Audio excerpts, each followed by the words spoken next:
আজকের ব্লগটা একটু অন্যরকম, কিন্তু আমি কথা দিচ্ছি ইউ উইল গেট এন্টারটেইনড।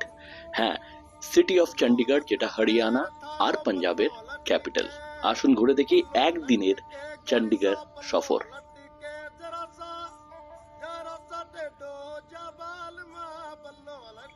আর যারা এখনো চ্যানেলটাকে সাবস্ক্রাইব করোনি, do subscribe our channel and hit the bell icon.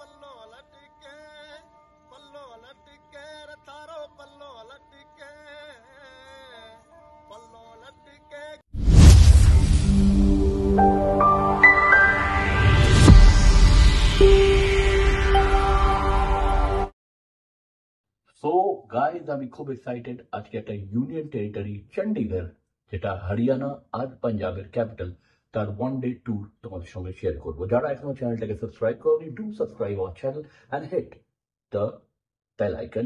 প্রত্যেকটা ভিডিও প্রথমেই আপনারা দেখতে পাবেন। চলো শুরু করি। একটা মেঘলা দিন, তো এটা আমাদের হোটেল ছিল, হোটেল সানডে। আর আমরা যে ইভেন্টে এসেছিলাম সেটা ওই হোটেল হলিডে ইন, যেটা পরেরটাতেই। এনিওয়েজ, দিনটা মেঘলা। আজকে ঘুরিয়ে দেখাবো চণ্ডীগড়ের চারটে এমন স্পট। প্রথমে অবভিয়াসলি রক গার্ডেন, তারপর সুকনা লেক, আর তারপরে আমরা চলে যাব জাকির হুসেন রোজ গার্ডেন, আর শেষে সেক্টর 17, যেটা একটা মার্কেটিং প্লেস। আসুন প্রথমে স্টার্ট করি রক গার্ডেন দিয়ে।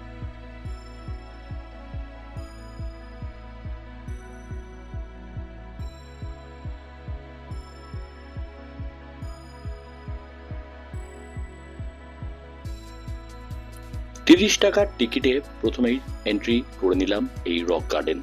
সিটির একদম হার্টে অবস্থিত এই রক গার্ডেন একটা অন্যরকম ইতিহাস বহন করে চলেছে। চণ্ডীগড়ের রক গার্ডেন হলো এক অনন্য ভাস্কর্য উদ্যান, যা পূর্ণ ব্যবহৃত উপকরণ দিয়ে তৈরি।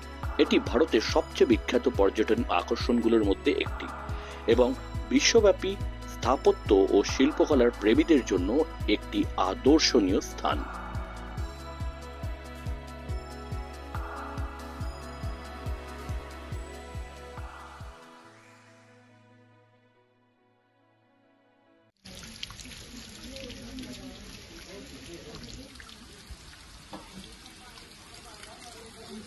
এই উদ্যানটি শিল্পী নেক চাঁদ সাইনি দ্বারা নির্মিত, যিনি তার কল্পনা শক্তি এবং সৃজনশীলতার মাধ্যমে এই অসাধারণ স্থানটি তৈরি করেছেন।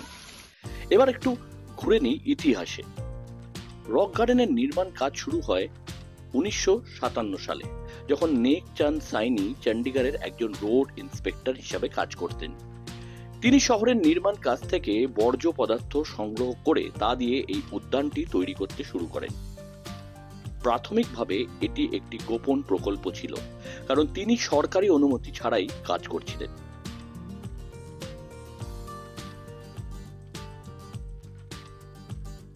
মজার ব্যাপার, 1975 সালে এই উদ্যানটি আবিষ্কৃত হলে এটি স্থানীয় প্রশাসন এবং জনগণের মধ্যে ব্যাপক প্রশংসার অর্জন করে। পরে সরকার আনুষ্ঠানিকভাবে এই উদ্যানটিকে স্বীকৃতি দেয় এবং জনসাধারণের জন্য উন্মুক্ত করে দেয়।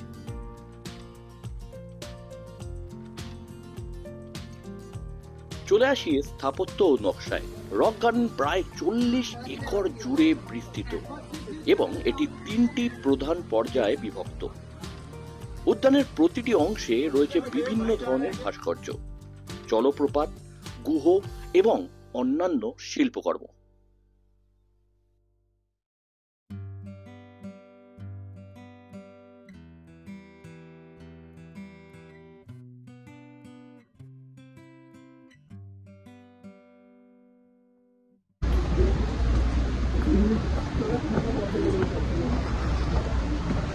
টোটালি অন্যরকম লাগছে, দারুণ লাগছে। যতটা ভেবেছিলাম তার থেকে অনেকটা ইন্টারেস্টিং লাগছে, মানে ম্যানমেড, এটা ভেবে আরো ভালো লাগছে। Super super. প্রথম পর্যায়ে এই অংশে রয়েছে পূর্ণ ব্যবহৃত উপকরণ দিয়ে তৈরি বিভিন্ন ভাস্কর্য, যেমন ধরুন টাইলস, সিরামিক, গ্লাস, ইলেকট্রনিক বর্জ্য। এখানে রয়েছে মানুষ এবং প্রাণীর মূর্তি, যা নেক চাঁদ সাইনির কল্পনা শক্তির প্রতিফলন। দ্বিতীয় পর্বে এই অংশে রয়েছে কৃত্রিম জলপ্রপাত এবং নদী, যা উদ্যানটিকে প্রাকৃতিক সৌন্দর্য দান করেছে। আমি এক কথায় মুগ্ধ হয়ে গেছিলাম। এখানে রয়েছে বিভিন্ন ধরনের গুহা এবং পাথরের তৈরি স্থাপত্য।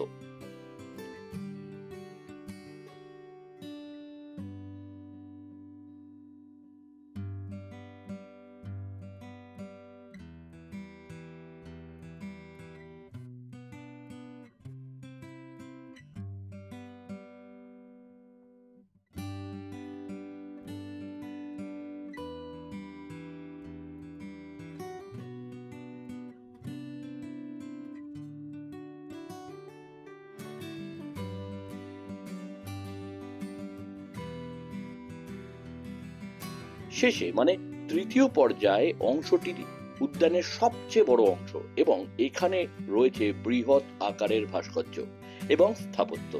এখানে রয়েছে একটি উন্মুক্ত মঞ্চ, যেখানে সাংস্কৃতিক অনুষ্ঠানও আয়োজিত হয়।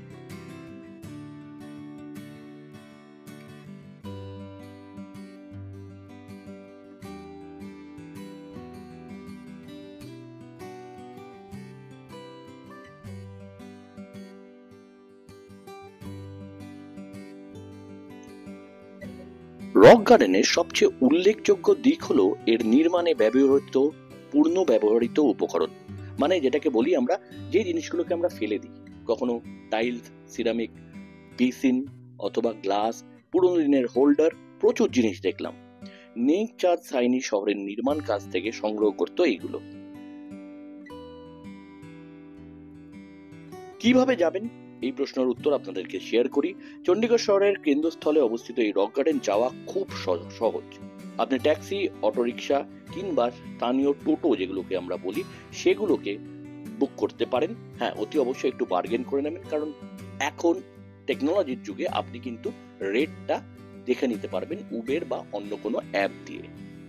তাও বলে রাখি, বিমানবন্দর থেকে উদ্যানটি প্রায় 10 থেকে 12 কিলোমিটার দূরে।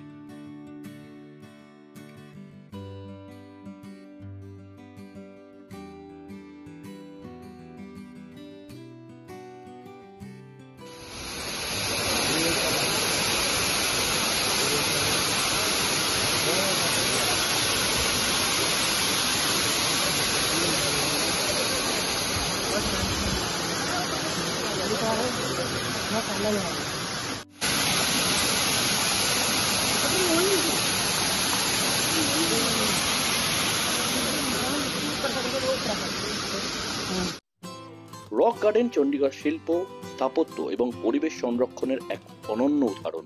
এটি নেক চাঁদ সাইনির অসাধারণ কল্পনা শক্তি এবং সৃজনশীলতার প্রতীক। এই উদ্যানটি শুধু চণ্ডীগড়ের গর্বই না, বলা যেতেই পারে সারা বিশ্বের জন্য এক অনুপ্রেরণা। আপনি যদি চণ্ডীগড়ে যান, তাহলে রক গার্ডেন অবশ্যই আপনার কিন্তু টিক লিস্টে অবশ্যই রাখবেন।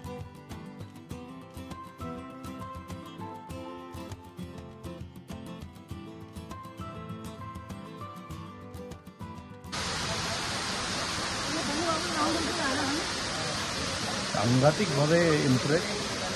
ম্যান মেড, ইউনেস্কোর দ্বারা স্বীকৃত biggest man made rock garden, man made rock garden, that too বিশাল পুরনো না।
যেমন বললাম, পাঞ্জাব আর হরিয়ানার মিলিত রাজধানী ভারতের অন্যতম পরিকল্পিত শহর।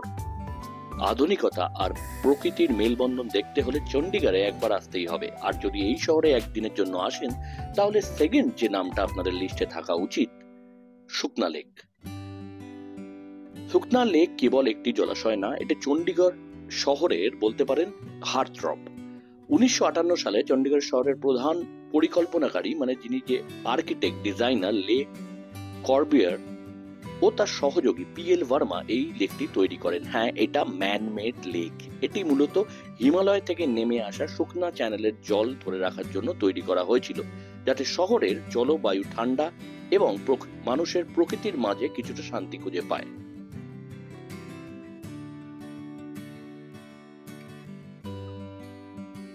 সুকনা লেক প্রায় 3 কিলোমিটার দীর্ঘ। এটি কেবল একটি জায়গা, বসে থাকার জায়গা নয়, এটি চণ্ডীগড়ের প্রিয় বিনোদন কেন্দ্র। এখানে আপনি নৌকা ভ্রমণ করতে পারেন, প্যাডেল বোট কিংবা শিকারা বোটের সুবিধাও আছে। ভোরবেলা বা সন্ধেবেলায় জগিং বা হাঁটাহাঁটি করতে পারেন, অসাধারণ পরিবেশ উপভোগ করতে পারেন। যারা ফটোগ্রাফি ভালোবাসেন তাদের জন্য এটি একদম স্বর্গরাজ্য।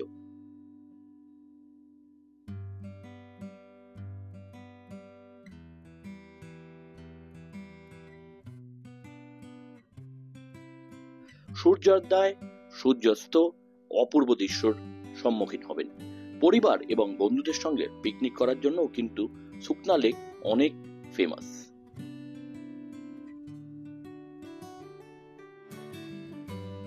আমি সোলো ট্রিপে গেছিলাম, তাই আমি একটি টিকিট কেটে, যেটা 330 টাকা নিয়েছিল, আমাকে 1 ঘন্টা পুরো লেকটাকে ঘুরিয়ে দেখায়। তোমরা যারা যাবে তারা যদি ফ্যামিলি নিয়ে যাও, শিকারা কিংবা বোটও ভাড়া করতে পারো। রেট সিজন অনুযায়ী আপ ডাউন করে। আমার বেলা 330 টাকা নিয়েছিল।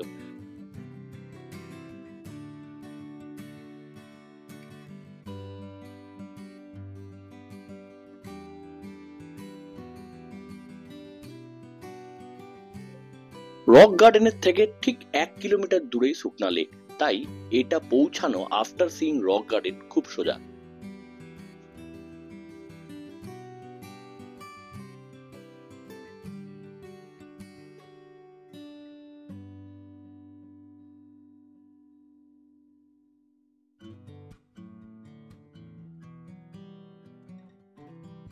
বলতে বাধ্য হচ্ছি যে বোট রাইডটা যতটা ভেবেছিলাম তার থেকে অনেক অনেক বেটার লেগেছে, স্পেশালি যখন কিছু ওয়াইল্ড পাখি আমরা দেখতে পেয়েছিলাম।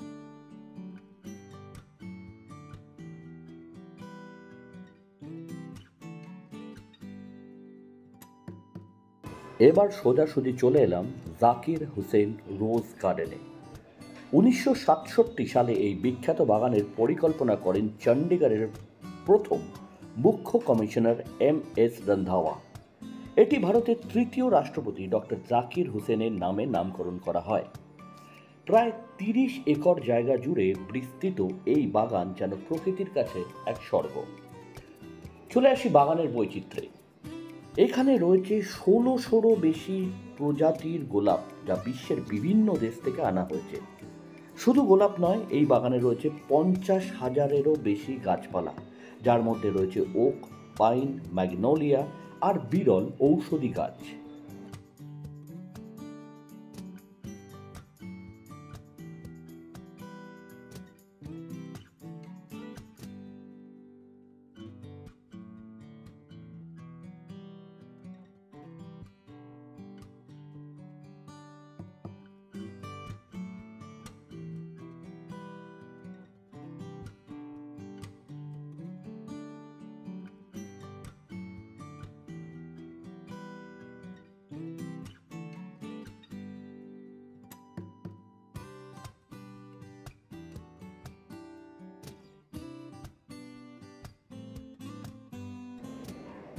বাগানের ভেতর দিয়ে রাস্তা ঘেঁষে হাঁটলে যেন মনে হবে আপনি চলে এসেছেন কোনো এক ফুলের রাজ্যে।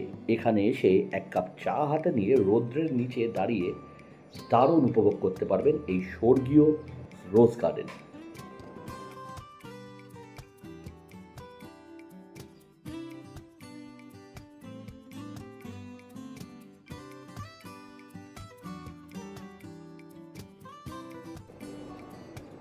একদম শেষে আমরা পায়ে হেঁটে রোজ গার্ডেন থেকে চলে এলাম সেক্টর 17, যেটা কিন্তু স্ট্রিট শপিংয়ের জন্য ফেমাস। সত্যি কথা বলতে আমি ভীষণ টায়ার্ড হয়ে গেছিলাম, সারাদিন একা একা ঘুরছিলাম, কিন্তু এইখানে এসে একটা যেন দার্জিলিং ম্যাল বা গ্যাংটক ম্যালের মতো একটা ফিলিংস এলো। পুরো মার্কেট এরিয়া, নানান রকম পারফরমেন্স হচ্ছে, কেউ গান গাইছে, কেউ বা নাটক করছে, যেটাকে বলে পথনাটক, সেটা করছে, কেউ বা নিজে শপিং করছে, কেউ বাচ্চাদেরকে নিয়ে এসছে। যেহেতু ছুটির দিনে আমি গেছিলাম, সেহেতু নানান রকম অ্যাট্রাকশন পেয়েছি। ওভারঅল বলতে গেলে এইটা কিন্তু একটা বেশ জমজমট জায়গা, যেটা আমরা শেষে এক্সপ্লোর করলাম।